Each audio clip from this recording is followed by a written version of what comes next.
Tuhan Yesus, sahabat sejati kita. 1.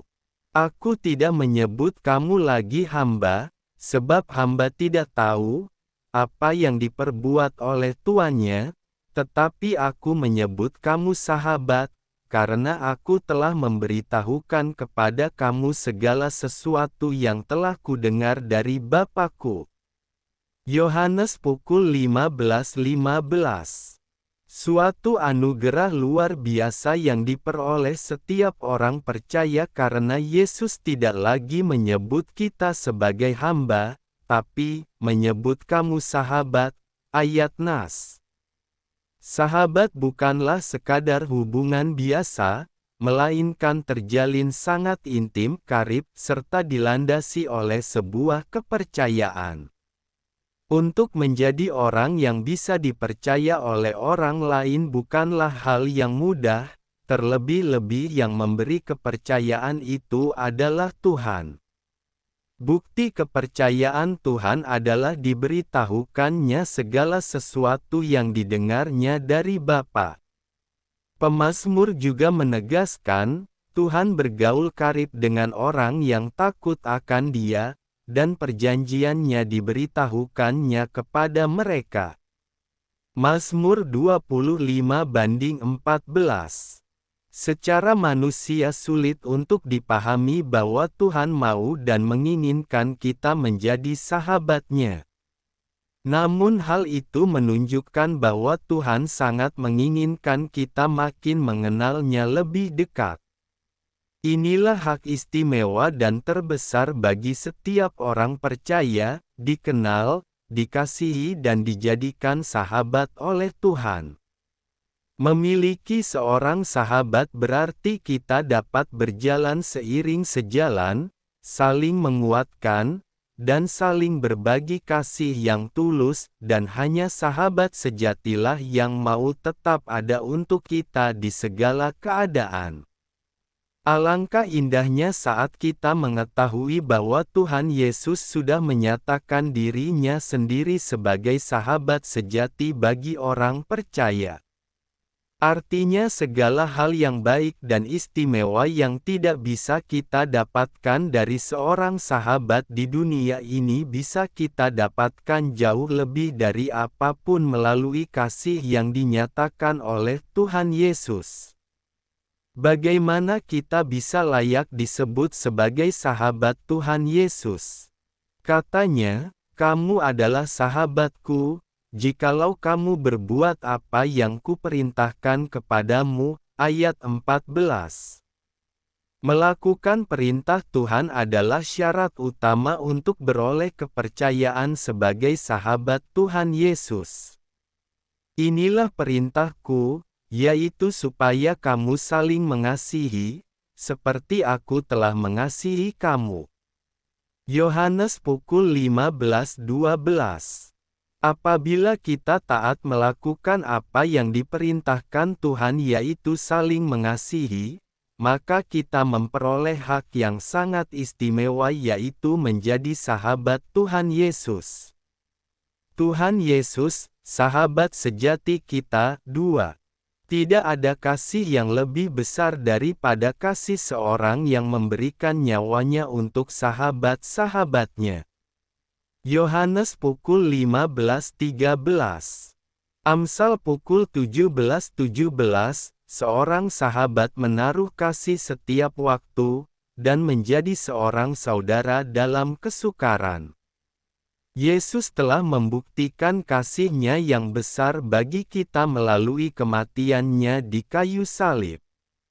Dia rela mengorbankan nyawanya menebus dosa-dosa kita. Kalau nyawanya saja rela Dia serahkan, kita pun percaya apapun yang kita butuhkan dan perlukan pasti Tuhan sediakan bagi kita. Allahku akan memenuhi segala keperluanmu menurut kekayaan dan kemuliaan-Nya dalam Kristus Yesus. Filipi pukul 4:19. Karena Yesus telah menunjukkan kasih-Nya sedemikian rupa, kita pun harus mengasihi Dia dengan sepenuh hati.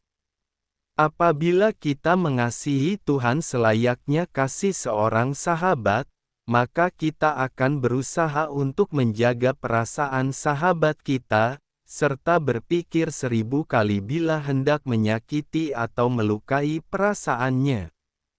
Namun justru kita sering menyakiti hati Tuhan dan mengecewakan Dia melalui tindakan dan perbuatan kita. Jangankan taat melakukan perintahnya, menyediakan waktu untuk bersekutu dan mendekat kepadanya saja jarang sekali kita lakukan. Kita berkutat dengan kesibukan diri sendiri dan mengabaikan kehadirannya. Jika demikian, layakkah kita disebut sahabat Tuhan? Padahal Tuhan sudah mengulurkan tangannya untuk menjalin persahabatan dengan kita. Yakobus menasihati, mendekatlah kepada Allah, dan Ia akan mendekat kepadamu. Yakobus 4:8a. Tuhan Yesus adalah sahabat sejati orang percaya. Sahabat yang sejati rela berkorban, dan Yesus sudah membuktikannya dengan memberikan nyawanya untuk kita. Bukan hanya itu, Dia juga berjanji tidak akan meninggalkan kita dan akan terus menyertai kita sampai kesudahan zaman. Bahkan, di setiap perjalanan hidup yang kita tempuh, Tuhan berjanji, "Sampai masa tuamu aku tetap Dia dan sampai masa putih rambutmu aku menggendong kamu. Aku telah melakukannya dan mau menanggung kamu terus, aku mau memikul kamu dan menyelamatkan kamu." Yesaya 46:4. Tuhan Yesus adalah sahabat sejati kita, Dia rela mati untuk kita, menyertai, mengasihi dan menyediakan pertolongan tepat pada waktunya. Mengingat perbuatan Tuhan. Aku hendak mengingat perbuatan-perbuatan Tuhan, ya, aku hendak mengingat keajaiban-keajaiban-Mu dari zaman purbakala. Mazmur 77:12. Tentu saja yang diingat adalah sesuatu yang telah dialami. Tidak semua yang telah terjadi dapat diingat dengan baik, bisa ada bagian yang terhilang dari ingatan dan bisa ada yang salah diingat.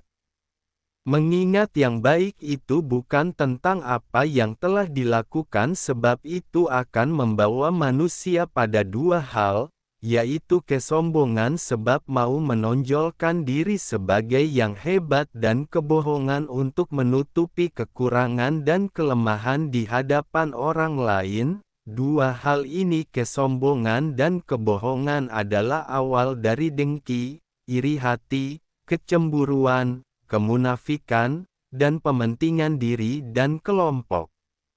Zaman purbakala itu tentu tidak menjadi pengalaman pribadi manusia tetapi menjadi warisan kisah yang menjadi latar belakang masa sekarang sehingga dia terus menjadi dasar sejarah keberadaan manusia pada masa kini. Jika kisah dari zaman purbakala yang diceritakan adalah tentang kehebatan manusia, maka orang akan tertantang untuk memperlombakan kehebatan di masa sekarang sehingga yang akan terjadi hanyalah kekacauan orang-orang yang memperebutkan kekuasaan. Kisahkanlah perbuatan-perbuatan ajaib Tuhan dari masa ke masa sehingga mereka yang nantinya akan mengenal zaman sekarang ini sebagai zaman purbakala pada zamannya mewarisi hati yang selalu bersyukur dalam kerendahan untuk membalas kebaikan Tuhan. Apapun juga yang kamu perbuat, perbuatlah dengan segenap hatimu seperti untuk Tuhan dan bukan untuk manusia. Kolose pukul 3:23. Ilustrasi, embun di kaca helm. Seorang pengendara sepeda motor sedang melaju di tengah malam saat hujan deras turun mendadak. Udara menjadi sangat dingin, dan beberapa saat kemudian pandangannya mulai kabur. Kaca helm yang dipakainya tertutup lapisan buram yang membuat lampu-lampu jalan di depannya membias tidak jelas. Mengira bahwa kaca helmnya kotor terkena air hujan dari luar, pengendara itu berulang kali mengusap bagian luar kaca helm dengan sarung tangannya sambil terus melaju. Namun, makin sering ia mengusapnya, pandangannya tetap tidak kunjung jernih. Jalan raya di depan tetap kelihatan samar dan membahayakan. Karena merasa kondisi jalanan di depan terlalu buruk untuk dilanjutkan, ia akhirnya menepi di bawah atap sebuah toko. Saat melepas helmnya, barulah ia menyadari masalah yang sebenarnya. Bagian luar kaca helmnya ternyata bersih tersapu air hujan, sedangkan lapisan buram yang mengganggu pandangannya berada di sisi dalam yang terbentuk dari embun napasnya sendiri yang terperangkap karena seluruh ventilasi helm tertutup rapat. Ia cukup membuka sedikit celah ventilasi di helmnya. Ketika ia kembali berkendara, aliran udara segar masuk menyapu bersih embun di bagian dalam, dan jalan raya di depannya langsung terlihat terang dan jernih. Dalam menjalani kehidupan sehari-hari, ketika situasi terasa rumit dan arah di depan tampak kabur, refleks pertama kita sering kali adalah menyalahkan keadaan di luar, baik itu lingkungan, orang lain, atau situasi yang dianggap tidak mendukung. Kita sibuk mencoba mengubah hal-hal di luar sana yang sebenarnya bukan sumber masalah utama. Padahal, seringkali yang membuat pandangan kita kabur bukanlah keadaan di luar, melainkan embun dari dalam diri kita sendiri seperti kepanikan, kekhawatiran, atau emosi yang terperangkap tanpa kejernihan berpikir. Ketika kita mau menepi sejenak dan memberi ruang bagi ketenangan hati, kita akan menyadari bahwa keadaan di luar sebenarnya tidak seburuk yang kita bayangkan. Selidikilah aku, ya Allah, dan kenallah hatiku, ujilah aku dan kenallah pikiran-pikiranku, lihatlah, apakah jalanku serong, dan tuntunlah aku di jalan yang kekal. Mazmur 139:23-24